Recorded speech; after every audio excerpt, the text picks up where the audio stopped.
What?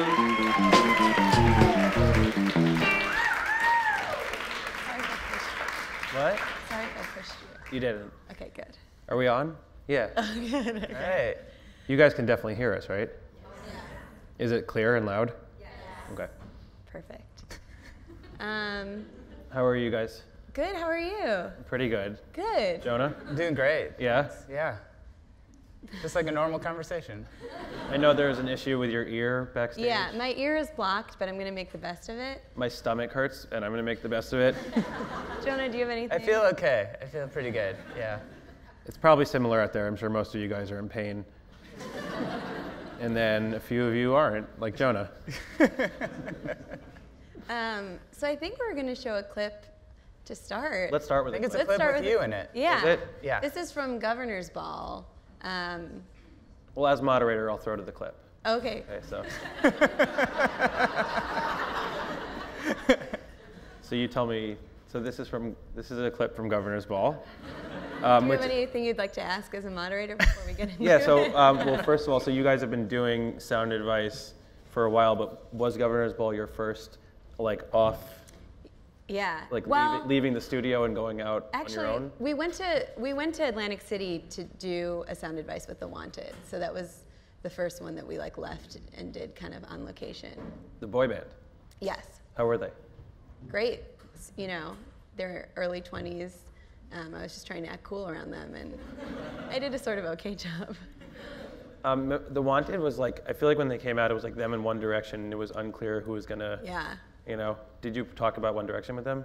A little bit. I think it's pretty clear now. No, I agree, but yeah, at the time it that you totally guys was. that you Yeah. guys worked with them, I feel like there was like a feud.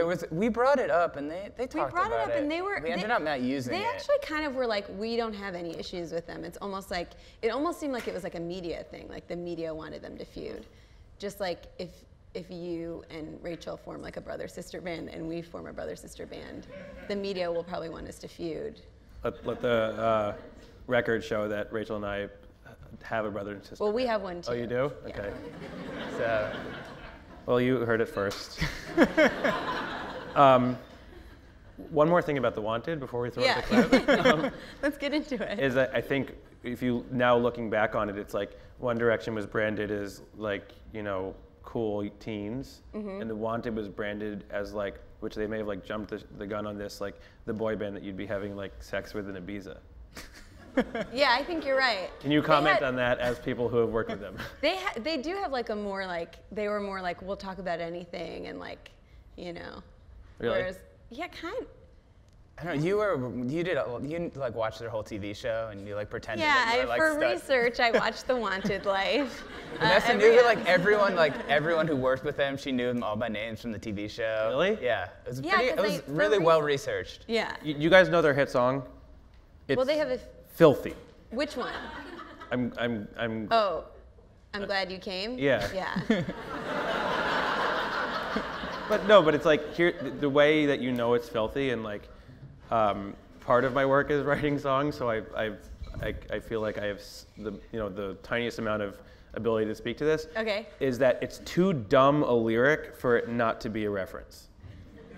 Like it. Okay. You know what I mean? Like it's like some things sound like other things, but they also stand up on their own. But the lyric "I'm glad you came," like if you take out everything repulsive about it, it's like it's too banal. Yeah, it would never be like "I'm so glad you came over," 'cause like, right. You know what I mean? It's like thanks for doing the dishes or something. Yeah, like because like if there was no other meaning, then the lyric would have been like "I'm glad you're at my place," right? Right.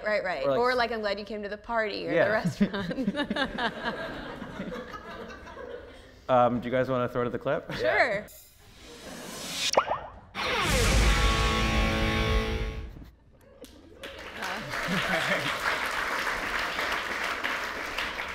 How did you guys come up with the idea for the series? Well, Jonah has always worked in like music, in the music industry, and like been in different bands or like written for different music magazines.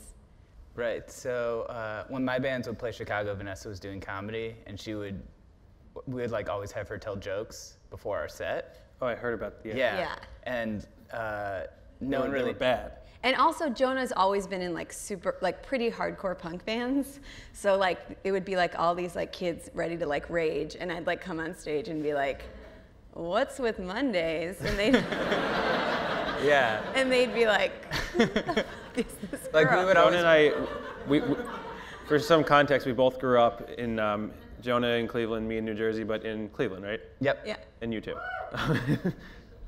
But we both grew up in these punk scenes where, like, you know, I knew people who got very, very much beat up for wearing fur or smoking cigarettes because they were like straight edge. You were vegan probably, right? I was vegetarian, but yeah, I was in the vegan straight edge scene. I was in a scene so intense that like people would get upset about honey. Yeah, that was like a big debate. Like, Yeah, you that's could go like either way on honey. Next level vegans. Yeah. But I know the kids that they were talking about, and Yeah, so they imagining you doing stand-up or whatever you did Oh for my them. God. they'd be at the show, and Vanessa we'd play like the empty bottle, and she'd be like, "Empty bottle, more like empty club," because there'd be like no one there, and like no one, and like the singer from my band was like kind of took things really seriously, and I felt like was totally not into it. And every time we played, that I was like, "So Vanessa's gonna do our set," and she'd be like, "Okay." And he'd be like, "That's a pass for me." Yeah, and Jonah would like let me do it, and then like Jonah used to work for AP Magazine, and they would, and he'd go on Warped Tour with them, and like one time like I went into like Motion City Soundtrack's trailer with Jonah, and I just started giving the lead singer notes on his voice, just like as a joke, and like his vocal coach was right there, and I didn't know that. But like I just started giving notes, and Jonah like didn't like. I feel like you were very supportive of me when you could have like really been like, You know. "This is my job. You're embarrassing me." It was funny. Well, bands are ridiculous. Yeah. So yeah, so the idea first sounded, yes. It's a ridiculous thing, so it's easy to want to get in there and mix it up. Yeah. But it's also like a lot of bands like have like a serious image, and then you meet them and they're like super goofy. So we felt like this would be a good way to kind of show that side. That's so smart. Yeah, thanks. Trent Reznor's apparently like that. Oh yeah, I bet. Someone just showed me a video of like him It's like just- doing this wild game where he like destroys like a big wheel of cheese or something with his kids. I don't know, it was weird, but it blew my mind because I know him as like, Yeah, that Trent Hurt Reznor. video where it's like a bunch of mice. yes. That's awesome though, because I feel like growing up it would have been nice to know that Billy Corgan was like normal. Right. So yeah, so we came up with the idea because we had been doing stuff like that kind of, and because I was like doing comedy stuff and he was doing music stuff, we were like, we should do something together where, also like we would sit together and like I feel like we make fun of TV a lot like by ourselves. Yeah, that's fair. So it's like we thought it would be What like do you guys fun make to fun do. of? I don't know. No, like we watch Bar Rescue and we like make fun of the Bar Rescue? bar owners and stuff. Yeah. What's that? Oh, you got to get into it. You guys know what that is? Really? What's It's it called? it's like a bar makeover. It's like this guy. Oh, like comes the in- bar. Yeah, he like Okay. yells at everyone. Yeah, and he tries to yells at fix everybody it. and he like freaks out. Is that like the show where the chef goes to the shitty restaurant and like Yeah, Fair- it's same just like concept. that. restaurant's so shitty. Like, that one? Yeah. I saw one episode of it and it was repulsive because who's the chef? He's famous. Gordon Ramsay? Yeah. And he took beans from a Mexican restaurant that were in like a big bucket, and that's where they were like scooping the beans into the burritos, and he took it out and he like threw it on the table for all the customers, and they were like, ah. You see that episode? No, but also that. Why would you do that? Why wouldn't you do that like in front of like the people working there? Like don't. He did all of it. Oh, Yeah. because like the customers didn't deserve that. No, the They customers. should know what they're eating though. Like that's Yeah. that's where it's coming out of. The bucket. That's a really good point, John. Thank you. That's where it's coming out of. Sorry, I think I spit on you, Vanessa. How did we get on that? Wait, not sure. and here's a question. Okay. For the moderator? For you, you can ask after. How do you guys know each other? Because sometimes people will ask me and I'll go. Jonah? Yeah. How do you and Jonah know each other? That's unclear, but it is how you and I know each other. Oh, we know Yeah, each I other because think- of Jonah. Is we, that what we, you're saying? we all know each other We did not just meet. from before From this. before, yeah, But from like- way before Sound Advice in terms of Jonah. No, but we all know each other, and like the three of us, my sister, like a whole bunch of us know each other. But the root of that is Jonah. Yeah. Okay. But I think we met when you Unclear. were in Steel Train and I was with Limbeck. Yeah. And you guys used to play last shows together. I just remember you're someone, and maybe it's mutual where it's like I don't remember the first time we met. I just, we were both around a lot during like a period of time in music. Yeah, definitely. And then Jack's sister Rachel separately. They had a lunch club. Oh yeah, you were in a lunch lunch club. We used to get lunch once a month. Yeah. Not to get, it was three of you, right? Uh-huh. Am I going somewhere too personal? No, it's fine. It was a long time ago. Here's the story. This is about to get very controversial. They had a brunch club, and Jonah destroyed the club by becoming romantically involved with the person that wasn't my sister. Yeah. And then the club just couldn't handle it. The club couldn't withstand it. Yeah. So you were friends with my sister first, Right. and then we met through. How did you meet Rachel? Same way I think I met you, okay. through Steel Well, Train. these were like the days like I would see Jonah around on tour. Like we were all touring in the Rachel band. would be on tour with you sometimes. Yeah, but anytime you were on tour, you had to hang out with everyone because like there was no buses, there was no like real backstages. So like you were hanging out with who were your friends with, like Limbeck and Motion City and them? Yeah. And so like all those tours, everyone would just like sit in the parking lot together. Like me, you, and my sister. Yeah. But Totally. you were never there. Once in a while I'd go on Warped Tour with Jonah, but like I would just go, for the day I would like hang out in Cleveland or Chicago when I was living there. So you moved to New York? I moved to New York when I got on SNL, and Jonah had already been here. You got the job before you moved? Yeah. Wow. I got the job and I had like 2 weeks to move. What was that like? Because I feel like everyone dreams about getting on SNL even if they have no business. Like I've had dreams where like, you know what I mean? Yeah. Well, because like I feel like it's like a common thing where someone says something funny, like everyone's like, "That's a good SNL skit" or something. Right. So it's just like, do people say that to you a lot? In that voice, yeah. Really? Yeah. It was great. I mean, it was really exciting, and I had been sort of like, I got really focused on it. Like when I was in Chicago for 6 years before, and like the 6th year I got very focused on SNL, and I started like getting like an audition together, even though like I didn't have an audition coming up, but I knew that they came to Chicago. They like come to Chicago a lot, and I had been living there and doing improv and stuff like that, and so I had like some stuff together, and then and it was great because Jonah was living here, so like I guess I auditioned, and then I came to New York for like an improv marathon with my improv team, and like I don't know, I feel like Jonah was around a lot during that whole time because you were here, so every time I'd come in town, like Jonah would be here when I was like auditioning or whatever. You like audition and then do they ask you to join the cast, or is it like a whole like involved thing? I think it's different for everybody, but for me, I auditioned in Chicago for them, and then I auditioned in New York, and then I like did meetings with them and stuff, and then I found out. It was like a period of like a month. Is your audition tape like online? Because I feel like a lot of people's. I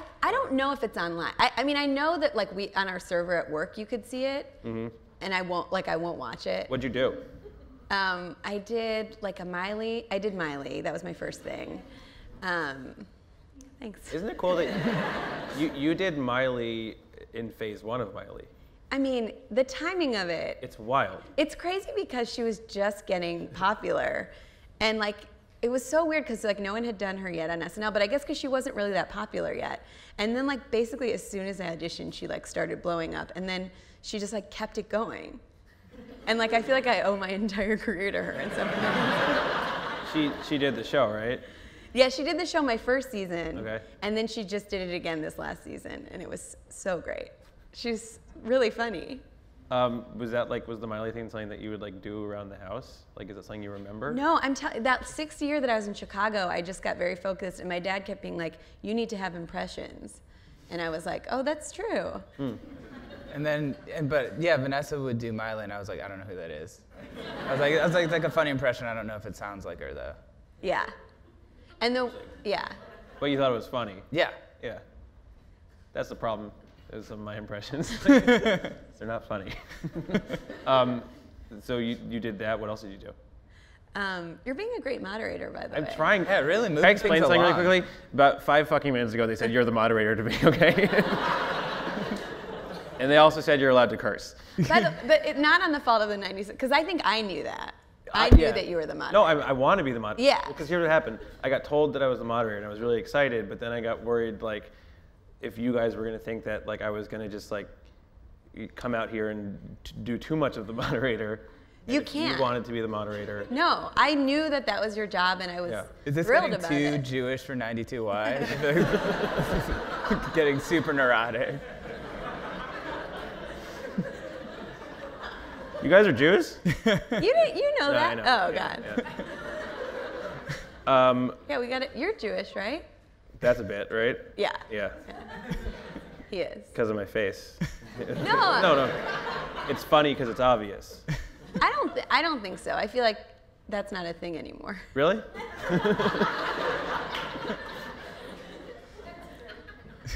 That's not a thing anymore. It's a hilarious thing to say about that. No, so they said I was the moderator, so I don't want to not be the moderator. Do you want to throw to a clip or something? Oh, should we show? We're gonna show a sound advice. Yeah. Well, I'd like to throw to an entire episode. Yeah, we're going to. Yeah. This episode we're gonna show is with one of your friends, Who is it? Sarah Bareilles. She's the best. What was it like? Do you want to talk about the experience before or after the clip? Let's talk about it after. Yeah, let's As talk about moderator, it after. I suggest after. It's your call, It's Jack. up to you. Whatever you think, man.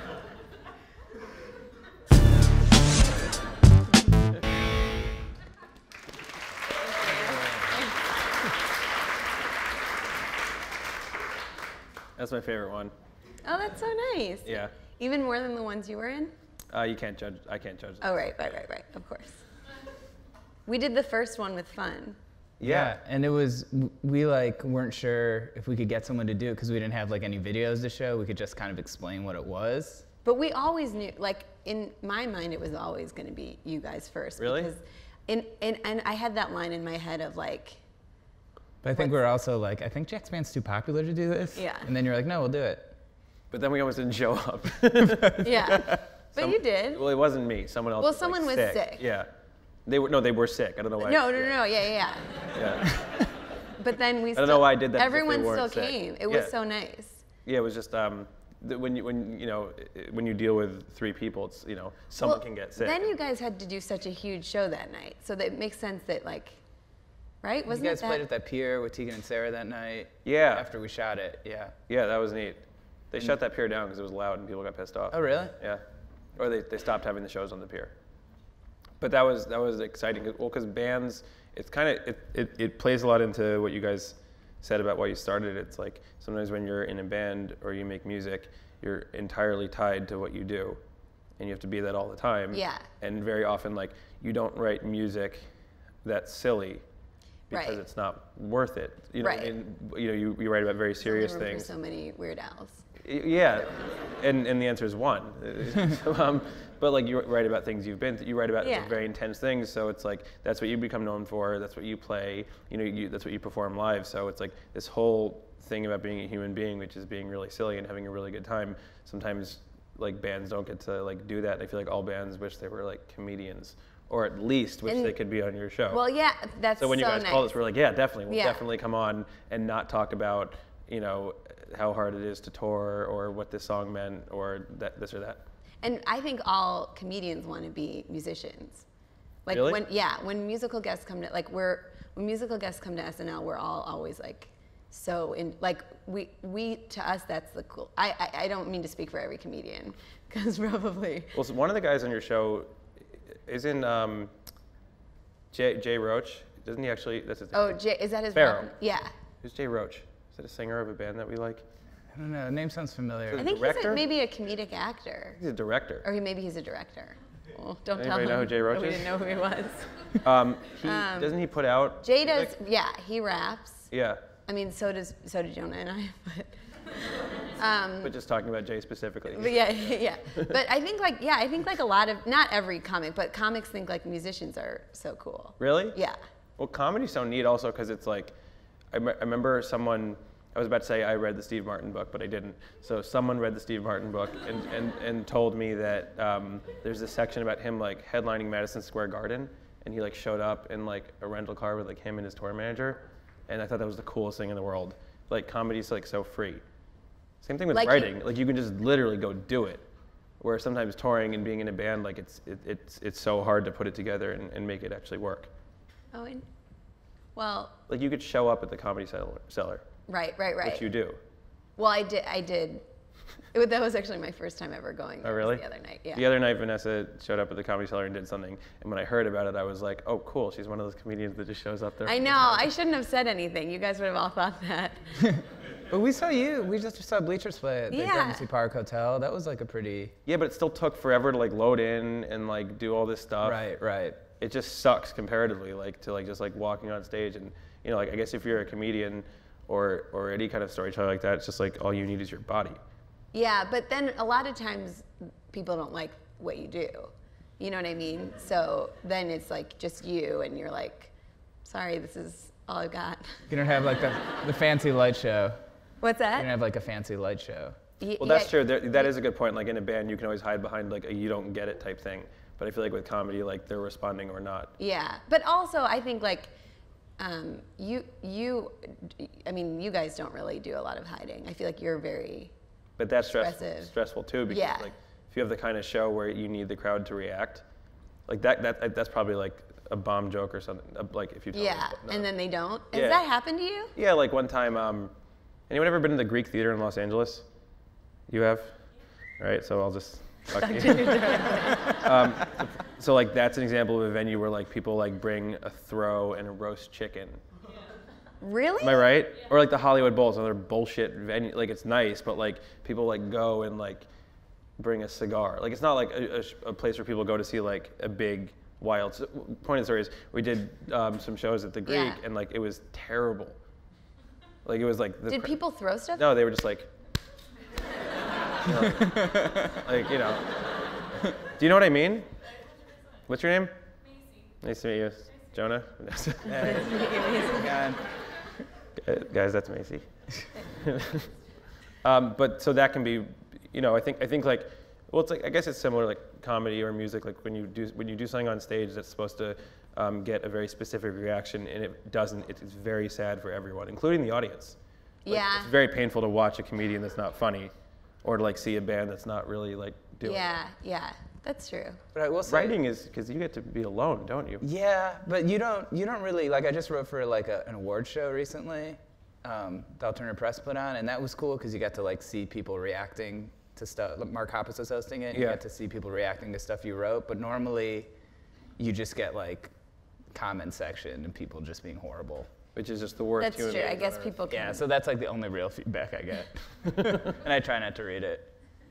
But Do people say terrible things? yeah, they're pretty mean. Really? Well, it depends. It's you kind of have to ignore it. I What does feel it like. take to hurt your feelings It's pretty hard. at this point? Yeah, I got a pretty thick skin. But I will say about reactions, you have like some of the best physical reaction shots. Don't you feel like Jax makes like the best Oh my God, faces? when we did like the when we were Fun- editing the Fun episode, we were like, There were just like priceless. Jack you're very reactions all expressive with over. your Yeah. face. Really? Yeah, especially when you're like annoyed. Yeah, see it?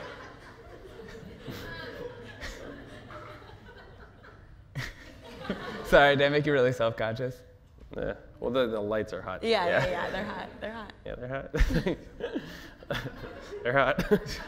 They're hot. Thank you. Yeah, you're welcome. Thank you so much about that. I like this idea though of like people being horrible and not reacting. I think it's Yeah. really interesting. Do you have like you must have horror stories? Not because you're not. I think you're brilliant. But Oh, because like all comedians like seem to have. Well, I started doing stand-up in college because I took this like class at Gotham, and then when I was interning in New York one summer, and then the next summer I interned in New York and I just did open mics, and like open mics I found to be very tough in New York because like it was like there was a scene, and if you weren't in it and you just like tried to come in and just do open mics, like you already had like a strike against you because you weren't like a regular, and then. Which I understand, because like you're not the one who's like, anyway. And then I just remember like a bunch of times like just going into sets and being like, oh, no one's gonna laugh at anything, and then I just like would be like, okay, and I just finish it, and it was like, it's kind of free. It was like falling off a horse or something. Does it get easy? No. No. I don't think stand-up ever does. For me, I mean, I'm sure other, you know, for stand-up I don't think does. Or like the concept of like failing at something, because Like- it never did for me. You know, like Yeah, failing, like yeah. play a show and no one comes, or even a bad show, like even if you're like on like a whole tour like that doesn't get easy. Does it? It doesn't for you, right? Is that what you just said? No, I did that for years, and it was It's hard every time. really depressing every time. Yeah. I feel like your band, like your bands have been like, I feel like you have like real fans come to you, because it's like, because it's like such a specific kind of music. I feel like there's like people that are like, Yeah. but I'm sure you still have had experience with. Yeah, definitely. Well, I think what's interesting about you is like maybe a lot of people who know just like fun or like watch a Grammys or whatever don't realize like you played in bands for so long leading up to that. Yeah, well, I think that, you know what, I had an experience like that one time. Our mutual friend, Mike Birbiglia, who's also a comedian, I met him years ago, and I was like, who is this Dane Cook that's just bursted onto the scene, that's in all the movies and selling out the arenas? And he was like, Jack, Dane Cook's been doing this for like, 20 years. Yeah, and like, yeah. like personally like getting everyone to sign his email list. And that kind of stuck with me. Yeah. Because like, and then I had a similar experience like that with my music, where you have a point where people start finding out about it, and then the moment that they find out about it is the moment it exists. Yeah. And it's like they don't, it's not in a bad way, they're always interested to hear about the past. But it's kind of cool, because I think you'd rather have, like a decade plus of experiences to lead you up to the moment when more people start looking at it. Right. Yeah, I think that's true. Because I don't think, like, I always think on tour, when you meet bands, like, you can tell the difference. You must know this, like, you meet the people that, like, got a record deal when they were 18, the music got on the radio, then, like, thousands of people started coming to the shows, and their impression of music is, like, you make the demo, then the label gives you the money, you make the album, and then they put it on the radio, and then everyone comes to the show. And that's, like, what they know. Right. It's similar to, like, anything in life, that's what you know, Right. whereas, like, and then you know the guys who, like, got signed and got dropped and, like, borrowed their parents' cars to go on tour, and then like drew 5 people to the show, and then 20, and then played in South Carolina, and literally nobody came, and you had to like load in and load out without playing the show. Yeah. And it's almost like a kind of almost like abuse in a way, but in a good way, where you never forget that. And so it's exciting to have. It's probably similar. Yeah. To getting on stage. Yeah, and doing stand-up. yeah. Or like I did improv in Chicago. Yeah, like you'd do like an improv show, and there'd be like more people in your improv group than in the audience, and it'd be so weird not Don't to you like. feel terrible for the audiences? In a Yeah, story it's like that? so bad, and especially improv shows like when they're not going well, you're just like, sorry, like we're making this up. I don't know. So. What does an improv show that doesn't go well look like? Well, it's I think just the scenes kind of go on forever. yeah, like the scenes will go on forever, and like there's so many ways to do a bad improv show. There's like, but like that's the thing. Like I feel like with our parents, like my parents when I got on SNL, my parents had friends that were like, "How'd she land that gig?" And they'd get like so mad because they'd be like, "She's working really hard for like 10 years. Like she didn't just like show up." And people still ask me a lot, which I know it's just out of like it's not out of like any kind of negative thing, but people will be like, "So did they just see you and they just saw you somewhere and they decided to put you on the Like show?" saw you on the street corner, like being hilarious. You're Like it's like a model casting or something. Not that there's anything. You look hilarious. I'm from SNL. I'd love to talk to you about a career at SNL. That's exactly. That's the same thing with music, where you go through a period, like for 10 years, we had to ask the people to come to the shows because we needed like warm bodies in the room, versus then people wanting tickets once it's something to do, and that's annoying. Yeah. Because it's like aunts and or like extended family who are like, you should have just fucking come when we gave a shit that you were there. But Sorry for the we double talked about curse. this when you were on my podcast. I felt like, and it seems like you still do stuff like it seems like you're still open to like coming on Sound Advice and doing other stuff. I feel like people must just like inundate you with so many requests now for your time. Well, there's always things that are really exciting to do, and there's things that aren't. I think it's not. I don't think it's like rocket science. It's like, never talk to anyone who's at all tabloid. Never talk to anyone that talks about other people in a rude way, like Gawker. It's just. Sorry if anyone from Gawker's here. Is there anyone from Gawker here? Well, you suck. Kill yourself. You know, like, I feel like it's hard in America where you know what press is. It's very easy to know what you wouldn't want to do and wouldn't want to do. Like, you would want to talk to the Rolling Stone and the New York Times because you read those things. You wouldn't want to talk to like a newspaper or a website that's very mean to people for no reason, which is obviously like a big part of our culture. So I always ask my manager that when anytime a request comes in, they don't know what it is. I'm like, well, are they mean? Do they hate gay people? And are they at all like overly right-wing in a way that's going to be horrible for us? Because sometimes you do things and you find out later, like I played at a college once and I didn't know it was Jerry Falwell's son's college or something. Whoa. You guys know the character I'm talking about? He's like the worst guy on earth. His father and the son was carrying on some tradition, and it was, you know, when you're in a band, like you play a lot of Christian schools. Yeah. Because there's a lot of Christian schools. So like you just go out and play them, but I didn't realize it, and then like a lot of people were like angry about it, and it's just interesting because everything you do has like some implication, especially when you do it in like a bigger public way. Yeah. Don't you think? Yeah, absolutely. Yeah, that's a great point. I don't really know what to add to that. I've never played Jerry Falwell's school. He's a horrible guy. Yeah. You know, like the worst of the worst. Can we talk about, I was just telling someone this story when we were talking on the phone about how you both got like were like very alternative in high school, and there's a couple like funny. I feel like this is Vanessa just segueing like, can I tell embarrassing stories about Jonah? How can I make it sound kind of natural?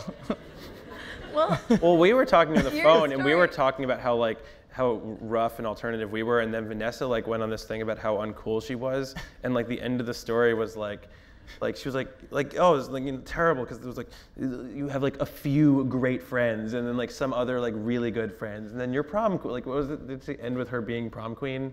The story like literally. Yeah, I think so. It was like very hard to follow.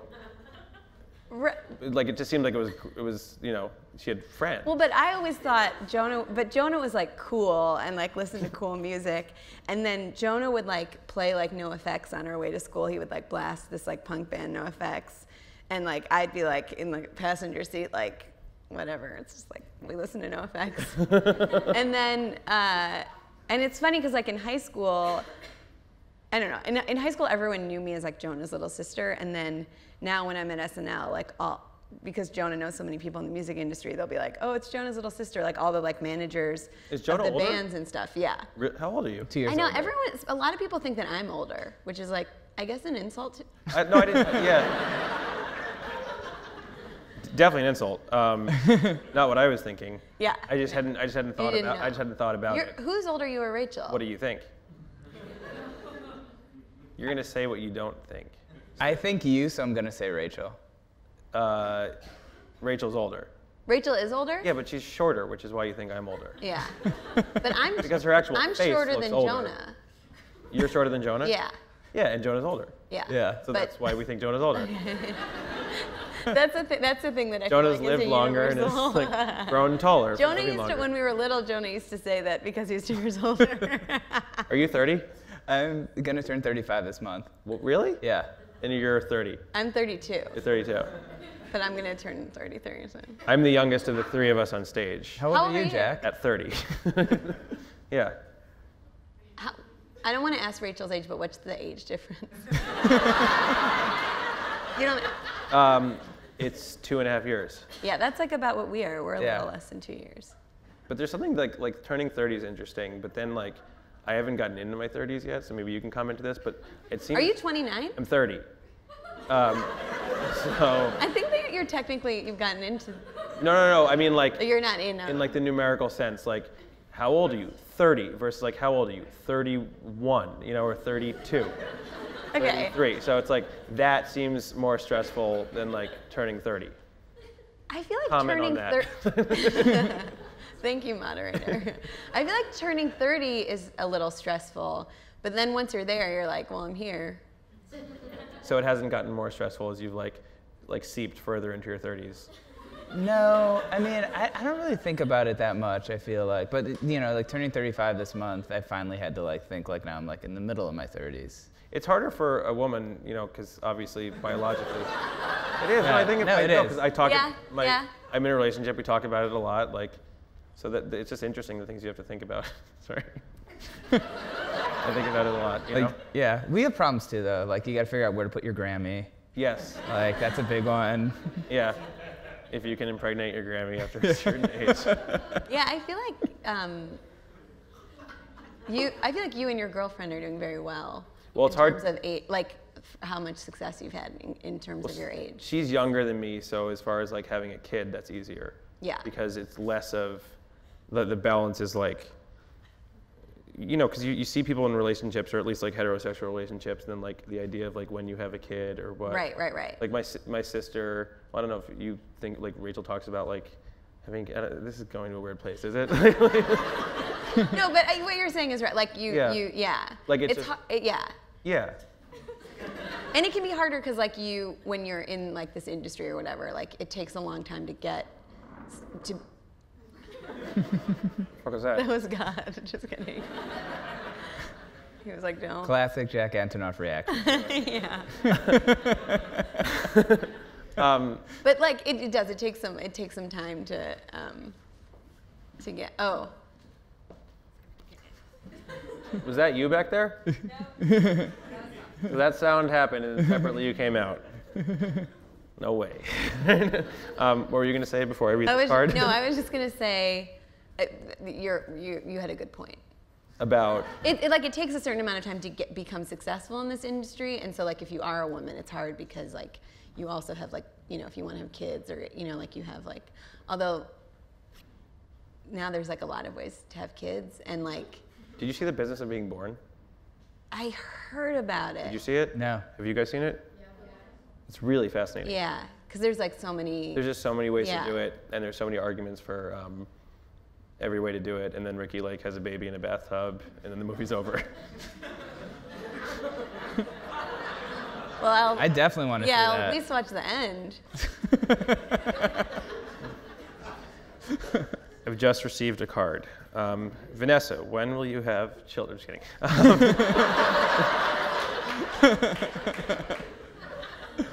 The card says, time to announce the Q&A. You guys are a smart group of people, so. I think you. Oh, I have to, yeah. I think you're gonna pick, but you don't have to go down. I'm gonna. Yeah, as the moderator. Does anybody have any questions for anyone on stage? You in the back. You, the only person with your hand up.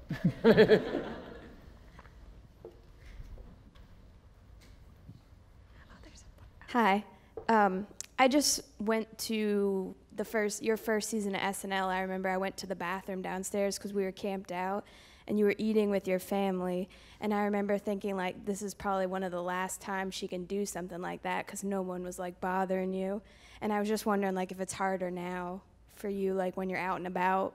Where it was at the first, it was underground, you know, underneath 30 Rock. I went to the bathroom downstairs and you were like eating. You know, like that Starbucks, like all that stuff under. Oh, I was just like hanging out. Yeah, you were just like sitting there with your mom. It wasn't on a Saturday. It was just during the week. No, I think it was probably Friday. Friday I was or something. camped. Okay. Yeah, a little. I mean, to be honest, like my parents are like so excited when I get recognized. Like they're very into it. Like sometimes I'll thank people for recognizing me while my parents are around. But it's a little. I mean, it's a little weird. Like, but in general, if people are nice, then it like I honestly don't get like that crazy recognized. And if people are nice, like it's fine. It's just like when people are either like very weird about it, where they're like clearly like talking. I don't know how you feel about this. What's like the weirdest thing that's happened to you? Yeah. What's a weird thing that's happened to you? A lot of times people like to give you notes about like, they'll be like, they'll be like, it's not as good as when I was younger. And you're like, cool, maybe like discuss that with a friend. The weirdest, like sometimes I just feel like, I don't know, I can't even think of like, nothing has been so like crazy or weird. Like sometimes I feel like. Do people ever do like your impressions back at you? Because I know that's a problem for like some comedians where like people like yell that, like Dave Chappelle had a big problem with that. He had like a problem where white people were yelling his jokes back at him. Yeah, I could. And that was like absurd. Yeah. Not really. Sometimes when I first started, people used to ask me to do Miley all the time, and I was like, it was like weird because I'd be like on the street and I'd be like, and I'd be like, no. Like I'd just be like, thank you for liking it though, or whatever. It's hard. But it hasn't. It's not that crazy. And again, when my parents are around, it's like the best because they're so excited about it. You do Miley when your parents are around if someone asks? Do you like jump up and perform? No one. To be honest, no one has asked. Like, no one. I think especially if I'm with my family, no one. It would take like a very specific person to come up and be like. Like a very sick I know you person. guys are in the middle. Do you have issues with that? No, because I'm never anywhere. So like I'm either like where I live and where it's only like older Jewish Italian people who have no clue about my work or anything. So old that like in New Jersey? No, in Brooklyn Heights. The area, the building I used to live in, people would literally die, like 3 times. No, seriously, but like it's beautiful because they would be like 100 and they would pass on. They wouldn't like die in a horrible way. Like they die. Unbelievable how old the area is. Just the people who inhabit it. But then I'm just at shows, and shows are a different thing because then you know that you're there for a reason. So people Right. know, That's why you're there. Yeah. So you wouldn't like. It would be really absurd to go outside of a show and be rude to fans because then it's like don't go outside. Yeah. You go out if you want to meet people. Right. Yeah, I have no comment on that.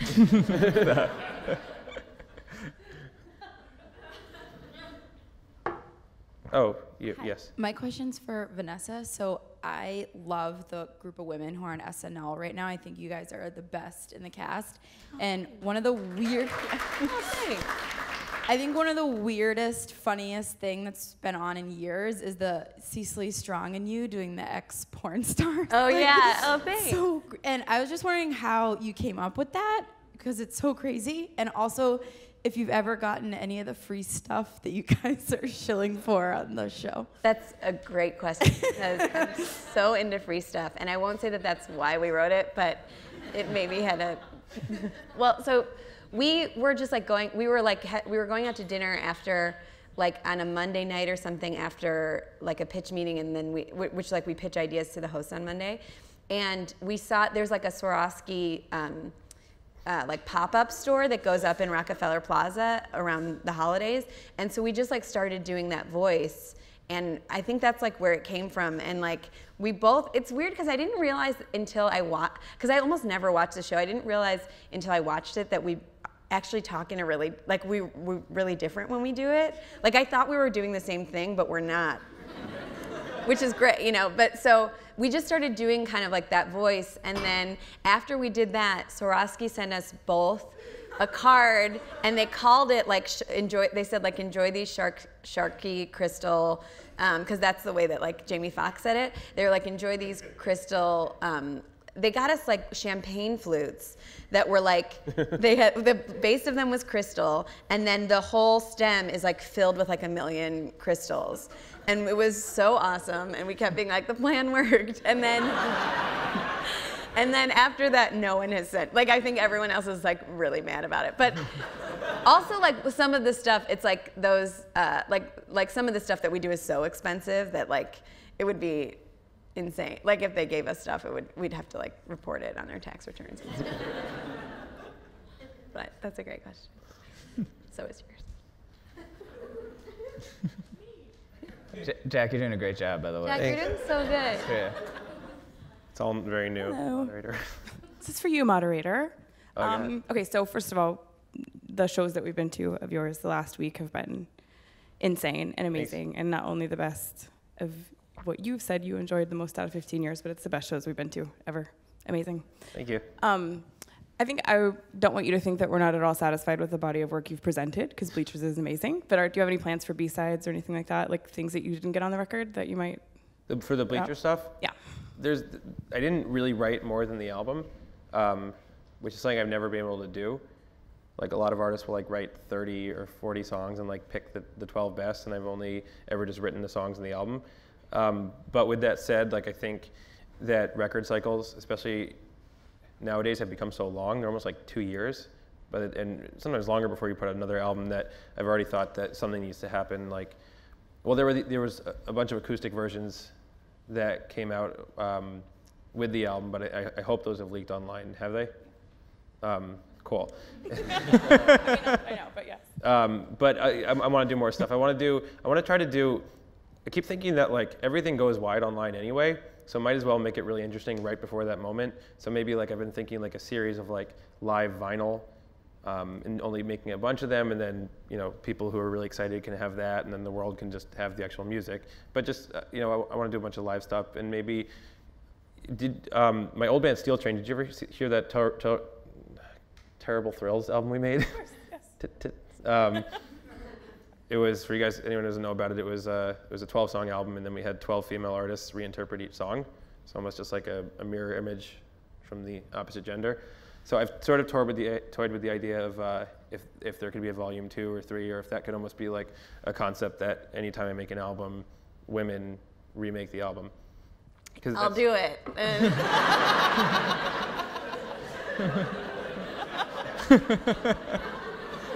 Jeez,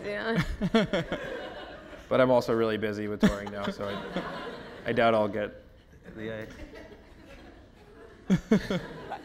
But yes. Yeah, Was that you guys? Oh, that was cool. you guys? That was so well timed, and so that was. I thought it was you guys. I know people. So oh my there God. was an audience throwing confetti at your show. That must have been the coolest. Yeah, I guess you guys are the ones. They threw confetti at this moment during the show, and like it was a great on moment. stage. We were like, we didn't pay for that. Also, because confetti's not cheap. I don't know if you know. You probably do know because you had to buy the confetti. Yeah, but that was so cool.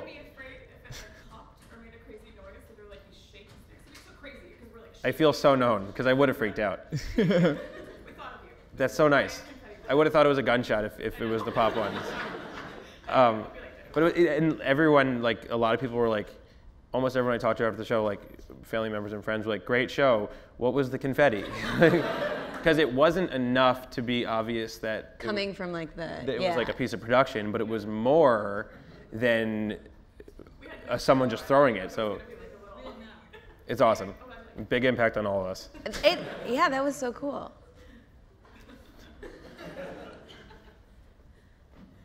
Yes. This is a question for Vanessa. I've always wondered, how many hours do you guys have to work to prepare for one of the SNL shows? Like, do you stay up all night, and like how does it work? It depends. We work. I don't know how many hours. It depends on the week too. It depends like how much stuff you're in or how much stuff you wrote. But basically we go in on Monday and we pitch ideas to the host, and then Tuesday we stay all night and we write with the cast and the writers write like in different groups and stuff. Like you just sort of like come up with ideas. Through the whole night, you're saying? Or? Yeah, you stay all night Tuesday. And then, which I know I'm saying that like so nonchalant. I know that's crazy. But like, so you get in the afternoon, you usually stay all night writing, and then I usually go home between like maybe like 5 in the morning and like 8 in the morning or something. And then on Wednesday we come in and we read through like 40 sketches, and then like 12 of them get picked. And then we rehearse like Thursday, Friday, and Saturday. But then we shoot commercial parodies. Usually we shoot like really early on Friday morning. So you're like getting used to sleeping in, and then like you get like picked up at like 5 in the morning for a commercial shoot on Friday. And the digital shorts used to shoot like very late on Friday night they would start, and now we still do some videos like Friday night. So it really happens in like a span of 6 days. That's like very, so you're, Seems busy. Pretty intense. Yeah, it's very intense, but it's like, but then you do have a lot of downtime. So if you're good at like being productive with downtime, which I'm not great at, then you can like, watch a ton of reality TV or like whatever your definition of good with downtime is. Oh, there's one. It's a repeat. Oh, it's a repeat. No. Oh no, it's her. It's her friend. It's her friend. That would have been Strict fun if it was. moderator. Yeah. Yeah. No one told me what it means to be the You're doing moderator. such a good job. Winging it. This is for Vanessa and Jonah. I was wondering if there's like a dream guest you guys would have on Sound Advice that you would be the tip top. I mean, I felt like doing NoFX was really cool. You know what? That was, Yeah. right, that was like one of my favorite bands growing up, so to have them on was really fun. But as far as like bands we would want to have on, like, yeah, we have a bunch, but like. It was so cool doing NoFX because I liked them. I mean, I never like listened to them except when we were driving to school, and they were like one of Jonah's favorite bands. I feel That like was you a didn't cool- explain like you were in AP classes and I would be driving Vanessa to school so late because like I didn't care about school really, and Vanessa would have to like go to like advanced bio 12 and like be late because I like couldn't like figure out which pair of like camo shorts to wear or whatever. And Jonah was so into. But I copied you all. Jonah was so into Jinkos, which were those. Do you guys remember Jinkos? Like they're the pants that they're the pants that are like you know. I'm wearing a pair now. They get like really wide at the bottom, and it like Jonah had this friend whose mom was like a tailor, and she would like cut the like inseam and like put more material in, and Jonah was so Even thin, wider. even wider, and Jonah was so thin, so it always looked like he was wearing a skirt. And then I You would trip over them. yeah. Yeah. And I got Jinkos too to like look like Jonah, and mine were like the girl kind that were like I mean. I remember a conversation in the car with my mother. Me and Rachel were in the car, and I was trying to describe that I wanted baggy pants. And then Rachel like came to my defense to like try to describe what it meant. And my mother like wasn't getting it, and it was really horrible. And then we went to the Gap, and this was like before. Remember like baggy pants happened, then Jinkos happened. Yeah. So you'd have to like go to the Gap and like talk to like a salesperson and like talk your mother and the salesperson into like really baggy pants. Did you have this experience? Yeah, but I feel like they were never like the right kind of baggy for me. Yeah, because there was like big stupid dress pants or something. Yeah, exactly. So that was like Jinkos actually, as much as they were repulsive, they kind of like saved that moment, which was horrible. Yeah. Did that answer your question? Okay. NoFX is cool though. That's neat. Yeah, they were very nice. And like they hadn't done interviews. Yeah, they don't do a lot of that stuff. And yeah, go ahead. No, you go ahead. I was just gonna say now I feel like you're friends with them. Yeah, we're friends. That's cool. Yeah. So it was great. But there was so much stuff in that Gov Ball episode with you that I felt like we had to cut out. Like there was a whole scene where Vanessa kept calling you Jack Antonoff. Do you remember that? And I was texting someone today, and I was saying, you should come to this thing. It's being moderated by Jack Antonoff. And I wrote in my phone, corrected it to Hack Antonoff. And I was like, oh, we got to do a Bleachers. Where we also, I really feel like the Bleachers episode will be so, we got to do it. And I want to say, like, I want you guys to get better, too. There's also a joke that we've shot 3 times because we did the fun episode, then I played the intern and the Tegan and Sarah one. Yeah. And then we did the governor's ball thing, and I think like almost every time you made the joke about, what was it? Something to do with being French or looking French. Oh, I kept saying that you dress like a French weirdo. Yeah, but I feel like, did that ever make it into any of them? I don't think so, but like you always want it to She get always it. says it to me. Yeah. We'll get it into the Bleachers one. Okay. The other thing which we didn't really touch on, not to like bringing up the rear or whatever, is that I don't know the phrase here. Jonah and I write Sound Advice together, and like our director Pete. What were you gonna say? No, I was gonna comment on not knowing the phrase "bring up the rear," but go ahead. Jonah and I write them together, and then our director Pete like writes some stuff too. And I recently heard Jonah interview a real musician like in my apartment. Not that you're not real, like a different.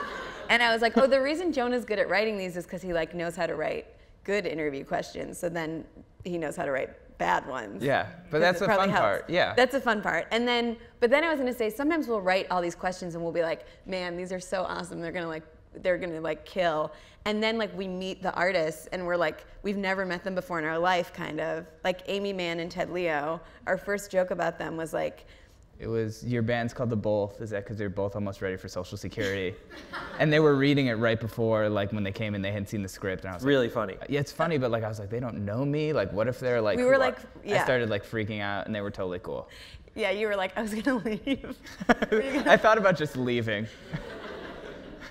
But so that's the other part of it. I It's deal like, with problems. We'll write all, yeah, we'll write all this stuff, and we'll be like, oh, this is great, and then we'll like meet the band, and we'll be like, so we've got this thing where we talk about how stupid you are. But you have to actually say it. Yeah, I feel like it's harder for you. But she's in character. You're you the whole time. Yeah, that's true. You know, you have to like be there being you, being like, no, get into how stupid they are. Yeah. Yeah, I'm just being me.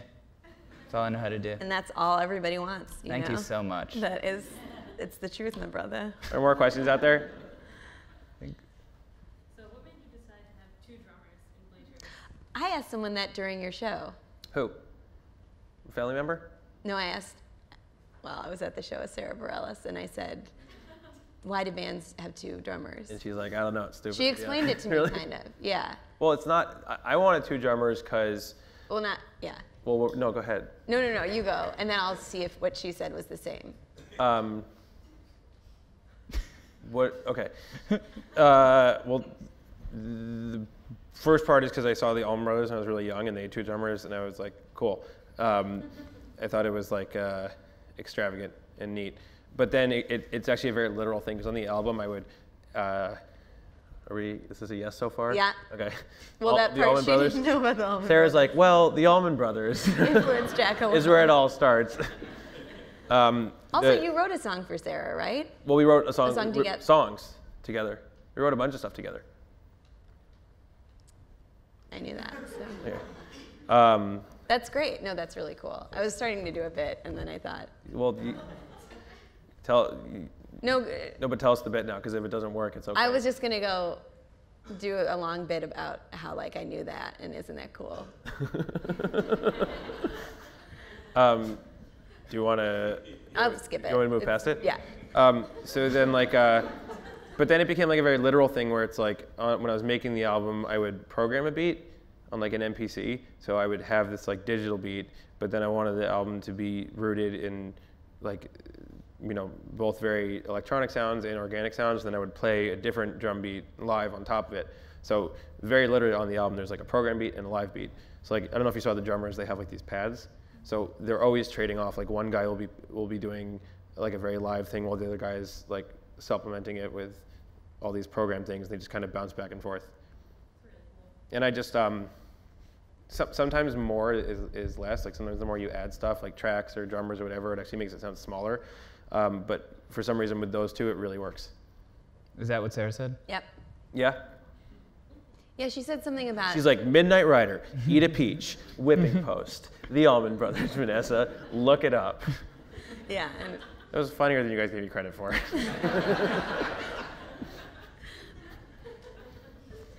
great question. I was thinking the same thing. I was like, oh, that's unusual, right? I mean, there's other bands, I guess, that do. Robin has 2 drummers. I like Robin a lot. Yeah, I do. Robin and the Allman Brothers are the only 2 I can remember. I saw Phil Collins really early on, and he played drum. He had a drum solo. with the I second think that was drummer. your first concert ever, For sure, Jonah. yeah, I and think they it did was like Phil a dual Collins. drum. Really early on. Jonas, that was your first 91, concert. yeah. Got a 91. T-shirt. Still have it. Still has the T-shirt. My first concert was at Aerosmith. Was your first concert Phil Collins also? Was yours like Pump Aerosmith? Or like No, it was Get a Grip Get a Aerosmith, Grip. so it was like Amazing, Crying, Yeah. all that. But the first live band I ever saw was Collective Soul because they opened. I got dropped on my head crowd surfing to Collective Soul. You did? Yeah, during Shine.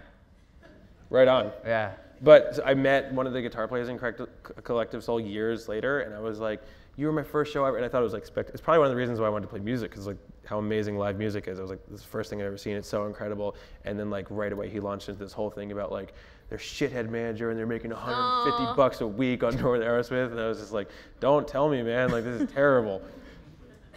Well, things really didn't turn around for them, it seems like. Yeah. Also, one of Jonah's first concerts was, he was a big Guns N' Roses fan. Yeah, Guns N' Roses, Skid You Row. saw Guns N' Roses? Use With Illusion my tour. mom. That's Yeah, with amazing. my mom. My mom took us. Well, And- my parents were at all these concerts. Yeah. And Jonah got a bloody nose. Can I tell them? I got a bloody nose, and I thought it'd be cool to like bleed all over my jeans. Like I thought that would like make me look tougher as like a 13-year-old or whatever. So I just had like these torn up jeans with like dried blood all over them. I didn't know what was cool, what wasn't. I think that's great. Still don't, sort of. And Mom let you. She Yeah, was like, she went with it. She was a really good cool with sport. it. Yeah, so. Thank you. Yeah. One of my first concert I ever went to was one of your bands, I think, and then. Why didn't you go to Guns N' Roses? Because it was my mom was taking Jonah. Also, I wasn't tough enough. Were you too young? Vanessa was like probably 10. I was really young, yeah. because Jonah was probably 12. But then I saw Lilith Fair. Jonah won tickets on the radio to Lilith Fair and took me to Lilith Fair, and that was like my dream. Was like Tori Amos was my first CD. Like I was like so into like female vocalists. Me too. Yeah. Yeah, I loved the Lilith Fair when it happened. It was fun. It was a fun show. I had my first cappuccino there.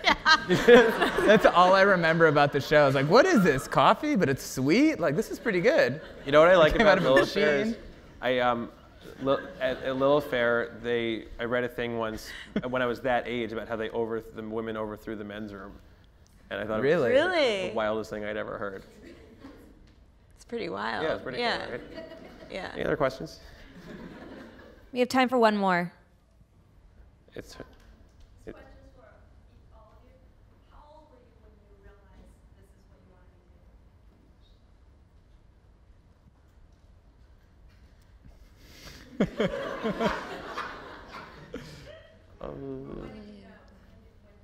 well, I think there's different stages. Like, I think that's a great point. Let's tell this in fragments. So, like, Okay. I fell in love with music. The first when like my dad played me the Beatles mixed with like the '90s happening. So that was like when I first actually loved music. Yeah, but did you know you wanted to do this like for the rest of your life, or you? No, that happened later. Okay. I thought that like I would say something like that, then you would. Oh, then now I would you be would like say where I something. was. Yeah. Gotcha. Okay. But Sorry, like, but then if that's gonna be too confusing, you don't have to. No. We could. I mean, we could do it that way. Totally. I would say yeah, like sort of what we talked about earlier. Like I would say like Guns N' Roses, like getting into that whole thing and like learning how to play guitar. Well, the '90s were really inspiring, also. Yeah, for sure. Yeah, I just felt like it was such like a big thing. I don't know. Like I feel like once you started playing guitar, like you were playing guitar like all the time. Yeah, I was not studying so much, but playing guitar all the time. Like when we had French class together, and Yeah, Vanessa would tutor me, and I would just like even be though like, Jonah was, whatever. like, yeah. Like, Even though Jonah was so smart, but I was more into studying. yeah, but I feel like, what about you? I think, to be honest with you, I always loved like SNL and comedy and stuff. But when I was in high school, I like had leukemia. I'm like totally fine now. But I think like our family used like humor a lot to like cope with it. Like our dad is really funny, and he would like make a lot of like I think I used humor like with our family and with my friends and stuff. And I think in some ways that's when I like realized it. Even though then when I went to college, I started doing a sketch group called Bloomers that I talk about so much. And are there Bloomers here? Yes. Oh yeah, Julie, of course. There's another one over there. There's another one? Oh, my friend Ben is an honorary Bloomer. So it's a long story. So like I think doing that, that's when it cemented it for me that I was like, oh, this is a thing that I love doing, so I'm gonna do this for my life. So college is when I knew it, but I think you're right. It's like I had the same. Happens in, yeah. Yeah, like you have like a moment where you're interested in something, then a moment where you actually try doing it, and then a moment where you take a step that you can't go back from. So Yeah. like for me, that was not going to college because. I went to college would have been really stressful for me because there was nothing nothing specific thing I wanted to do Yeah. there. Like I went and like checked out a bunch of music programs. My dad and I have this story of going to like SUNY, maybe Purchase, and sitting in a room with this guy with a ponytail who was just like listening to my demo, talking about how bad the song was. You remember that, Dad? Yeah, like he was like, this is a bad song, and here's why. I'm gonna tell you 11 reasons why this song is garbage, just like tearing it apart. And it was really actually like a moment where I felt horrible about myself, but I was like, I'm not gonna work here. Like this isn't good. And so then I made a decision to go on tour And my first tour ever, I borrowed my parents' minivan. I did like Florida and Texas and came back. And then at some point, this is an interesting answer to that question. I didn't realize that I'd made the decision until years later. But looking back on it now, when I was around 17, 18, I made a decision that I wasn't going to go to college and I wasn't going to try anything else. And then I didn't move out of my house my parents' house till about a year ago. So it took a really long, that's true. It took a really long time for it to make sense in ways that other people consider successful. But I think you just have a shift of like loving something and then actually making like a conscious decision of giving up everything else to actually do it. Because it was scary. Like everyone my age was going to college and I was like a big loser for a while, according to them. I'm sure you guys had experiences like that where like, you know, your friends were like, what are you doing? Right. You know, like. Well, and I feel like you started writing for AP magazine like in college. Yeah, I wrote for AP. I did my own zine in college, and then. What was it called? It's called Law of Inertia. I had a thing called Brace Face. Oh yeah? Yeah. Zine. Zines. And I started working in a magazine. So I always kind of like had writing. So even when I was like on tour stuff, I kind of like could fall back on that. But I think you're right. I think that's a really good point. I feel like you don't really like sit down and be like, all right, this is what I'm gonna do. You just kind of do stuff, and then all of a sudden you're like, oh, I guess this is what I do all the time now.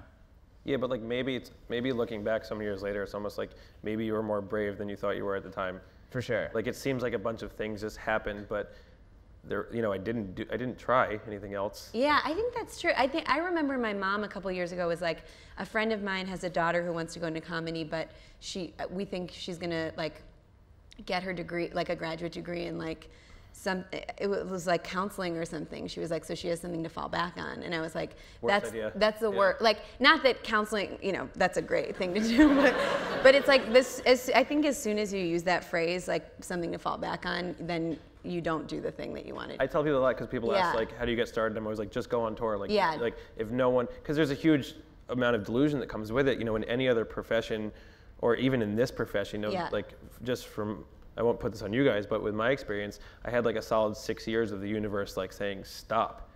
You know, like we're not giving you money, we're not giving you fans or any interest. Like you should definitely stop. And then there's like a level of delusion to keep going. And I think that if you have anything else going on besides the thing you love to do, then there's someone else who loves it more that's gonna move ahead of you, and you have to kind of go all the way. By the way, you almost will certainly to make money will have to do other things. Yeah. But those will, but those will like inform your thing. Like I feel like if I hadn't worked like at an ad agency and like all this other stuff, I wouldn't have the like comedy experience. But like the whole time I was doing that, I knew that like. Yeah, I gave this old Israeli guy guitar lessons for a while, but then I had to quit when I was driving home one day and realized I had taught him something that wasn't true. Like a piece of theory. Like it just like wasn't true. Probably would never know though, right? Yeah, don't tell who. Yeah. But he doesn't know it was not gonna hurt him. Should we leave it on this cliffhanger? I think we should. I guess, is it my job as moderator? I think, yeah, wrap it up, Jack. Do your thing. What do I do? Just say like, this has been, fun. Yeah. Like if you say like, it's been good. This has been so good, you guys. This has been so good. We nailed